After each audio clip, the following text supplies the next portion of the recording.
katawan natin. Yes.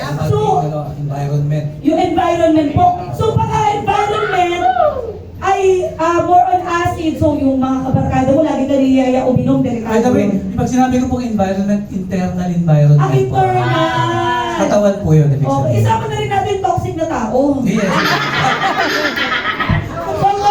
Pag naman problema tayo na-stress, nakaka-apekto sa katawan mo. At so, ibig sabihin ko, pag wala kang pera, stress. Stress. Oh, hindi umuwi yung asawa mo, stress. Stress. Yung boyfriend mo, may boyfriend din.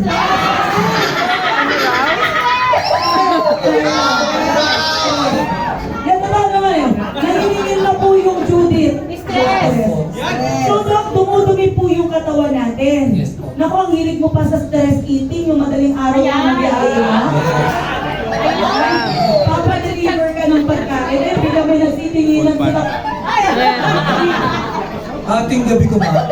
Ayan. Yung mahilig na Doc sa puro pagkain na puro magic, asin, betchin, sal.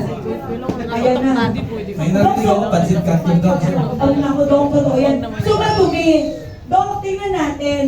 Sabi po nila water therapy. Kailangan po natin ng tubig, di ba, Doc? Tama po. Ay, malakas po kung magtubig. Sobra. Kailangan po natin. So, mag-water therapy po tayo. May nangyari po? Ay, meron. Naihi po. Lalong dumami.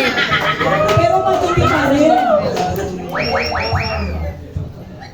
We have here Calvin C. Ayun na pala. We have here Calvin C. here. Calcium ascorbate. Ayan. Ngayon, isang capsule lang. Tingnan natin kung ano yung pwedeng mangyari. Doc, ang ganda vegetable capsule din ito. No? So, ilan Doc ang nare-recommend mo? Normally, yung walang karamdaman, ano po, pwedeng 2 hanggang 4. Pag may karamdaman ka, pwede nyo pang doble o triple. Yes. Oh. Yun. So, By the way, share ko na lang. Sa study po sa UP, no? Pagka hypertensive ka, you can take as much as 4,000 milligrams. Yes. Yun yung Wow. ceiling nila.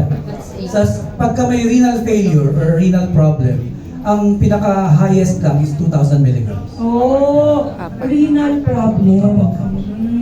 So, eto Doc, napakaganda nito. Pampabata din talaga para lagi. Naku Doc, hindi po natin kaya mag-ano ng vitamin sa katawan, no? Mag-produce. Hindi tayo No? nagpuproduce. O kaya nga Doc, tinan mo yung baboy, hindi na high blood, di ba? Kaya kumain sila ng Tama. wala ka nalaman. Sorry lang. Pero hindi, ito totoo.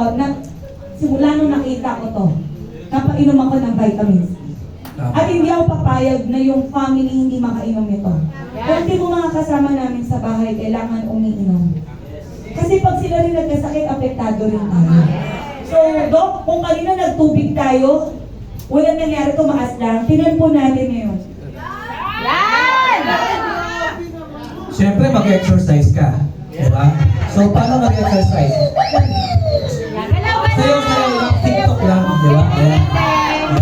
Yan ang So, imagine. habang nag-TikTok, ayan. Sumasayaw. Yes. Tingnan mo, hindi po sa kanila, yung mga bago, ayun po. Okay. Kita niyo po.